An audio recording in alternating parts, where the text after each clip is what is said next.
what we got? A little history lesson, alright? Now y'all get y'all pencils and papers out.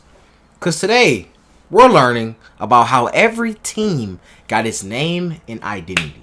You know what's funny is because I didn't... Like, bro, this is actually a great video because I literally do not know. Like, I'm just... Like, the Cardinals. We're... The Cardinals, huh?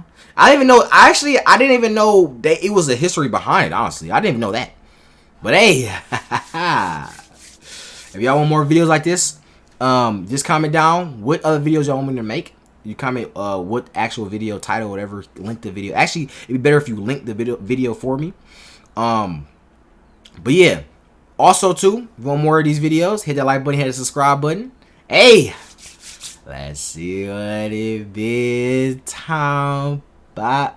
The NFL is currently made up of 32 different franchises. But did you know over 75 have existed in league history? We're turning back the gridiron clock. Yo. It's the official evolution of the NFL, 100 years in the making. Okay. The NFL was born in 1920, known originally as the American Professional Football Association. It started with 14 teams, 12 of them clumped together. Damn, so niggas, so we been had a team in Michigan? Big Michigan. Stand up! Big Michigan, we been here! Yes, sir, we been here! Damn, it's up north teams. That's crazy. In the Midwest, 2 others playing in New York. And in order to join this group, you had to put up $100 for a franchise. You'll notice many of the early franchises didn't even have official team logos. That's because teams were so informal back then, they just didn't even create them. Jim Thorpe was unanimously elected president because of the name recognition that he could garner for this National Pro Football League. Of the 14 original teams, only 2 would stick around to celebrate the league's 100th anniversary. The Decatur Staleys, known today as the Chicago Bears, and the oldest team in the NFL, the Chicago Cardinals, who have since built their nest in Arizona. The story behind the the Cardinals name really goes back to Chris O'Brien when he... It's funny because I called out the Cardinals. I called out the one team that's been the oldest team in the NFL. That's crazy. Okay, let's listen. And the Cardinals name really goes back to Chris O'Brien when he purchased the uniforms that the Cardinals were going to wear. He purchased them from the Chicago Maroons, and they were faded, and somebody referred to the jerseys as maroon color, and he said, those aren't maroon, that's cardinal red, and that Cardinal name stuck. While those 2 franchises are the oldest in the game, they did not win the league's first ever title. That distinction belongs to the Akron Pros, who finished that inaugural season undefeated at 8-0-3. Yes, 3 ties. What? The Pros weren't just the league's first champions either. They were also the first team in the league to break the color barrier. I was about to say it's a black person. I was literally just thinking that. I'm like, damn, it was a black person on the team. Okay, so that's big. Champions either. They were also the first team in the league to break the color barrier. The Akron Pros are one of those teams that are lost to history, but Fritz Pollard was both a player and a coach for that Akron Pros team. And since diamond-filled Super Bowl rings were clearly not the rage just yet, all the Pros players received this tiny gold football pendant for their efforts. The Pros were also the first and last recipients of the league's championship trophy, known as the Brunswick Balke Colander Cup, which to this day represents one of the greatest mysteries in NFL lore. It was lost after that first season, and this is the only known picture of it. What? Following the league's first year, 2 teams renamed themselves and 1 moved. The Decatur Staleys, setting up shop in Chicago and winning their first ever championship while they were at it. The Chicago Tigers, meanwhile, folded, but 8 new teams joined. The league was now up to 21 teams, all still located in Midwestern and Eastern states. Several of the new additions didn't last long. The Tonawanda Cardex holding the ultimate one-hit wonder crown, playing just 1 league game, thereby making it the shortest-lived franchise in NFL history. How they only play 1 game? The Dexys Midnight Runners of teams. The Green Bay Packers, however, would stick around, cementing itself as one of the most storied franchises in the league. In Green Bay, Wisconsin, a team was founded with $500 put up by a meatpacking company. They became known as the Packers. The Green Bay Packers were one of those first teams that... Oh, wait, that's how they get the name Packers? Because it was a packing company? Are you serious? Are you serious, bro? Are you serious? That's how they got their name? It was a packing company, dog? That's actually crazy. Wow. The team was founded with $500 put up by a meatpacking company. They became known as the Packers. The Green Bay Packers were one of those first teams that stadium was constructed with football as its main sport being played in it. No other team in the league has played in the same city under the same name for as long as Green Bay has. Wow. Following the 21 season, 7 teams left the league and 4 new ones joined.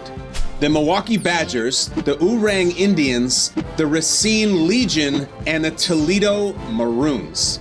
The Dang, so Staleys, the meantime, Detroit, what happened in Detroit? They left? They could get the fuck on and said, fuck this football. made Wow. a good call and changed their name to the Bears. Their owner, George Halas, picked Bears because they originally were playing their games in the same stadium as the Chicago Cubs. Halas not only wanted to connect his new team to the more established baseball franchise, but he also reasoned that football players in general were bigger than baseball players, so the name made sense on multiple levels. So they got the name because Cubs and Bears. It's so simple. Like, life can be so simple. You know what I'm saying? Sometimes I complicate life. I already learned that now. It's like, bro, life can be so simple. Like, you might have these things in your head going around. Oh, do this or just your mind racing. But bro, the most simple things work. The most simple things. They named the Cubs was a team. We actually got to learn about the MLB too, MLB history. But yeah, so the Cubs had it, and then they said, okay, we bigger than them, and we're playing the same thing. They got to be something correlate. So the Bears makes sense.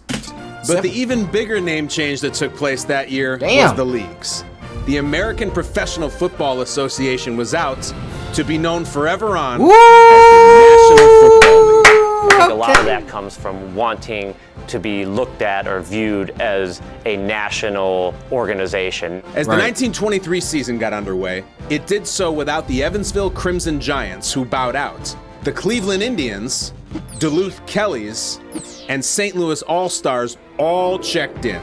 In 1924, 5 teams left. 3 joined, the cities of Frankfort, Kenosha, and Kansas City all being granted membership in the league. A year later, though, Kenosha, Racine, and Minneapolis all left. The Blues changed their name to the Cowboys, Canton rejoined, and Detroit, Providence, Pottsville, and New York were all added to the mix. Wow. The Giants, the lone team to stick, making them the 4th oldest team in the league. Wow. Tim Mara What about the storefront in the Polo Grounds? I'm about to say what about the Lions, but I guess not, because there wasn't the Detroit Lions like they are now. So they made the name the New York Giants in 1925. 1925, the New York Giants was made. That's This team in the league. Tim Mara set up his storefront in the Polo Grounds, located on Upper Manhattan's Coogan's Bluff. The New York Giants name came about really to attach pro football team with their Major League Baseball counterpart, trying always to the baseball. gain some of that fandom from Major League Baseball. That means ultimately the name Giants was inspired by all the skyscrapers in New York. Okay. In 1926, 3 teams changed their names, including the league's first ever champs, the Akron Pros, who switched to the Indians. 3 franchises were dropped, but the Racine Legion came back as the Tornadoes, and 4 others were also added. The Brooklyn Lions, the Hartford Blues, the Louisville Colonels, and the Los Angeles Buccaneers, marking the first time the league had a team out west, although they never actually played any games in LA. Ultimately, the LA Buccaneers played as a traveling team and really took up shop in Chicago. Played out of that city and then traveled as a barnstorming team, really. Wow, the NFL really shook things up the following season when it got rid of more than half of its member clubs. The Cleveland Bulldogs were back, and the New York Yankees were added. 12 teams now making up the young league. And yes, I said the New York Yankees. Down to 10 teams the next year. Duluth and Buffalo losing their spots in the league, while the Cleveland Bulldogs moved to Detroit and became the Wolverines. But they didn't last long. One of 3 teams to fold up shop the next season. Buffalo came back and the Orange Tornadoes, Staten Island Stapletons, and Minneapolis Red Jackets all joined. Come on in. Now, as the NFL began its second decade in existence, the turnover of teams was starting to slow down a little bit. 3 franchises were dropped, 2 joined. The Portsmouth Spartans, who are known today as the Detroit Lions and are the 5th oldest team in the NFL. Hey! In 1931, the Cleveland Indians were back. However, the Red Jackets and Tornadoes dropped out. 1932 was another significant blip on the NFL timeline. The Indians, Steamrollers, and Yellow Jackets departed, and the Boston Braves were added, which you know Braves? today is the Washington Redskins. But by adding only 1 team and losing 3, the league was down to 8 teams. It was the smallest the league ever got. You had the league really trying to protect itself. Okay. and Ooh, okay. With Okay. other teams, but have Okay, been who more was it? successful. Then in 1933, the Cincinnati Reds were introduced to pro football, along with 2 Pennsylvania franchises that would establish permanent roots in the league. Pittsburgh the Pirates. Pittsburgh Pirates, who eventually changed their name to the Steelers, Right. and the Philadelphia Eagles. Yeah. It's funny when you read the stories leading up to the first game that the team played. Blood Ray was very optimistic. We're a first-year team, but we're going to surprise people. Well, they went out and they played their first game against the New York Giants and lost 56-0. Yeah. Philadelphia owners Burt Bell and Lud Ray settled on the name Bro, do it Eagles like this. in honor of the symbol used by the National Recovery Act that was part of Franklin D. Roosevelt's New Deal that followed in the wake of the Great Depression. The 33 season was also when the owner of the Boston Braves decided it was time for a new name. George Preston Marshall wanted to stick with the Native American theme, so he didn't want to keep the Braves name because that was the name of the baseball franchise, so he chose the Redskins. That season was also the first in which What does a redskin mean? I don't know what a redskin is. divisions were created, which set up the first Or official maybe, or is the redskin mean? Did he just say it? He said the national. Boston Braves decided it was time for a new name. George Preston Marshall wanted to stick with the Native American theme, so Native American means like redskin. That's what that kind of means. didn't want to keep the Braves name because that was the name of the baseball franchise, so he chose the Redskins. That season was also the first in which divisions were created, which set up the first official NFL championship game. Bears ball on their own 12-yard line. Prior to that, the league champion was simply the team that had the best record at the end of the season. The Bears would represent the West, the Giants the East, with Chicago beating New York 23-21 for the title. That game really was the beginning of the popularity of pro football. The following year saw the same exact 10 teams return, marking the first time in the league's history there were no changes. But mid-season, the Cincinnati Reds folded and were replaced by the St. Louis Gunners for the last 3 games. Gunners. It would be the only 3 games they would play as an NFL franchise. Also in 1934, the Portsmouth Spartans moved to Detroit and changed their name to the Lions. Yeah. The name is inspired by baseball's Detroit Tigers, though the team had a different explanation. Quote, "The lion is considered the monarch of the jungle, and we hope to be the monarch of the league." From 1935 to 1936, the same 9 teams remained, but it was in 36 that the NFL held its first ever draft. Before 1936, every player coming out of college was a free agent. And a lot of times, those players were going to the teams with the biggest.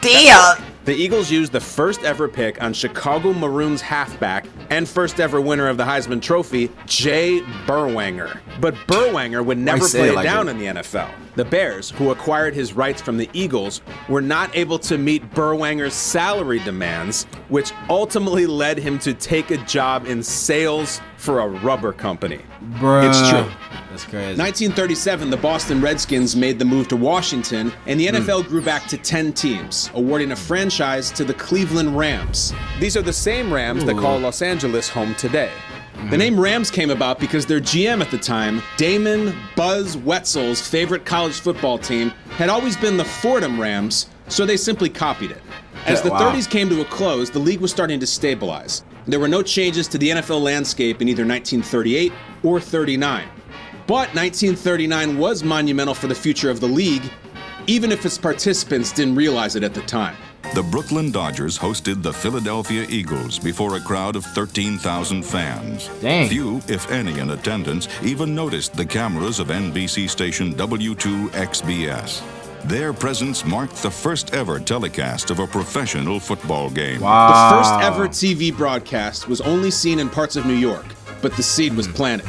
The game's financial future, stability, and popularity were all secured with the marriage between the NFL and television. Dang. The 1940 season was that's significant really crazy, bruh. Could you already imagine that? Because, like, you really don't know what's the future. You know what I'm saying? So it's like, they just didn't know, like, wow, this is about to be something. This right here, this little thing, they said they had only 2 cameras to record the game. This little thing is going to make this shit keep going up. That's crazy. For 2 reasons. First, Pittsburgh traded in the Pirates nickname. They changed their name to the Steelers because of a steel worker ultimately proposed the name Steelers, and that stuck, you know, knowing that the steel industry was so big in that area. That year also saw the first iteration of the now famous NFL Shield, the league unveiling the iconic logo for the very first time. And the Chicago Bears introduced its first official team logo, a black bear running with a football. Now, here's the thing. Most NFL teams have updated their logos several times over. So if you pay close attention to the map, you'll see how those updates happen. The league's member clubs continued to remain steady until 1943. That's the season the Cleveland Rams suspended operations for a year, but did not fold. It was due in part because of so many of their players were drafted into military service for World War II, which is also what led the Eagles and Steelers to merge, taking on the unofficial nickname, the Steagles. The Steelers That'd be the worst for name years ever. and years. It took them a decade and merging with the Philadelphia Eagles before What they the had their fuck? first ever winning season. In 1944, the Eagles were back on their own, but Pittsburgh was still on shaky ground, so they looked for a new team to merge with, and they found a willing partner in the Chicago Cardinals, the combined teams known as Card Pit. The league also added the Boston Yanks. The Cleveland Rams returned, and the Brooklyn Dodgers changed their name to the Brooklyn Tigers. In 45, the Cardinals and Steelers merger was over. Both teams went back on their own. But the Brooklyn Tigers and Boston Yanks joined forces to form a new team known simply as the Yanks. Like these 2 mergers, it didn't last long. In 1946, the Tigers folded, so the Boston Yanks were back on their own. That same season saw the Rams pack up and head west for the sunny skies of Los Angeles, marking the first time actual games were played in LA proper. The Cleveland Rams won a championship in 1945, and then their owner, Dan Reeves, moved them out to LA. This is maybe the only time that I can think of where a professional team won a championship and then moved locations. 1947 and 48 came and went without any additions, subtractions, or relocations. But in 49, the Boston Yanks moved to New York and became the New York Bulldogs. Then came the next big expansion when the NFL merged with the All-America Football Conference in 1950, adding 3 new teams. The San Francisco 49ers, the Baltimore Colts, though not the same Baltimore Colts franchise that would emerge a few years later, and the Cleveland Browns. The Browns opened their season against the Philadelphia Eagles in Philadelphia, and with some 71,000 in attendance, most of them National League fans of former years, the 71,000. Browns had shocked the professional football world with a rude 35-10 jolting to the Eagles. The Browns formed in 1945, and they're the only team named after a person. The inspiration coming from Cleveland's first head coach and GM, Paul Brown. Some people claim that it's more about Joe Louis being named the Brown Bomber, but I really do think in this area, Paul Brown is football. In his name really is the backing behind the Cleveland Browns being named the Browns. The 49ers name, on the other hand, is more straightforward. 56,000 witnessed an encore between the Rams of Los Angeles and the San Francisco 49ers. They were named after the settlers who ventured into the San Francisco area during the gold rush of 1849. Joe the Jet Perry, and he's off on a sensational 58-yard gallop up the far sidelines. The first incarnation of the Colts didn't last long. 58-yard. Named after the settlers who ventured into the San Francisco area during the gold rush. The settlers from the gold rush of 1849. 1849. All right, buddy. All right. 1849. Rush of 1849. Joe the Jet Perry, and he's off. It's like I said, it's simple, so it's like 58-yard gallop up the far sidelines. The first incarnation of the Colts didn't last long, folding after the 1950 season. They were followed out the door the next season by the New York Yanks, who were replaced by the Actually, I remember the Lions logo. The Texans' stay in the NFL was brief. The team lasted just one season of play. The Dallas Texans, they're the last franchise to fold in the National Football League. The league found its replacements for the Texans the following year when the second iteration of the Baltimore Colts emerged. And these Colts would have staying power, as they are the same Colts who have since moved to Indianapolis. Oh, look at the football. Baltimore fans were given the opportunity to vote on a team name, and they stuck with Colts. Not only as an homage to the team that had just folded a few seasons earlier. Area known for horse breeding. Previous franchise went by Colts. Oh, okay. Yeah, because the, okay, yeah, it makes sense. It's a horseshoe. Okay. But as a way to honor the region's history of horse breeding. From 1953 to 1959, all was quiet. No new teams added, none dropped. 1960, however, was a pivotal year. The Chicago Cardinals moved to St. Louis, and we saw the birth of America's team. Woo! Eddie LeBaron uncorks the Cowboys' money play. Frank Clark. Damn, they went 0-11? The race to the goal line. They was the worst team. They were supposed to be American team. They're the worst team. Nicknamed the Steers, but their GM, Texas E. Schramm, decided having a castrated bovine as a mascot might lead to some unwanted ridicule. So they shifted gears and were leaning towards Rangers instead. But because there was already a local minor league baseball team with that name, Schramm settled on Cowboys, and the rest is history. I'm pretty sure Even bigger than the Cowboys joining the fold was the emergence of the American Football League. Wait. So I learned about this playing Madden. So they said something about this is basically just like it's like a league, but then it's another league. It's like a league within a league. You know what I'm saying? Cowboys Schramm settled, but because there was already a local minor league baseball team with that name, Schramm settled on Cowboys, Texas history. And the rest is history. Okay, Even bigger than the Cowboys joining the fold was the emergence of the American Football League. You know, as you look back at the year of 1960, you probably remember a great many sports events. However, I doubt that anything was more important than the establishment of the American Football League. The AFL was originally made up of 8 teams. The Houston Oilers, who eventually became the Tennessee Titans. The New York Titans, who are now the Patriots Jets, is on there. The Buffalo Bills. The Boston Patriots, now the New England Patriots. The Los Angeles Chargers. The Dallas Texans, who would later become the Kansas City Chiefs. The Oakland Raiders. And the Denver Broncos. They all wanted NFL franchises, but most of these owners had, enough money in their own right to start a franchise. But the league was very strategic about how they were going to expand, and so they weren't quite ready to expand yet. The Broncos got their name from a fan who offered it up in a Name the Team contest. He noted the animal's toughness and said the Denver area was well known for its wild Broncos. Name the Team contests were a very popular way teams came up with their nicknames. They were so popular, in fact, it's how the LA Chargers came up with theirs. Kemp this time, passing to Norton, and it's good for a touchdown. Team owner Baron Hilton reportedly liked the name so much, he didn't open another letter after coming across what turned out to be the winning submission. Baron told reporters he always liked the "Charge" bugle cry that fans would bellow out at games. Buffalo had a team in the All-America Football Conference years before they went by the Bills. The Bills' nickname was a reference to Buffalo Bill Cody. When owner Ralph Wilson bought the team, he held a contest and picked Bills out of respect to the city's defunct AAFC team. Fast action, skill, and precision teamwork. This is the Patriots, right? Spectacular thrills to the fans. I remember using that. I'll use them jerseys on. Exciting bets. I'll use them jerseys on Madden. 74 fans voted for Patriots in their naming contest, connecting them to the men who originally fought to establish the United States as a country.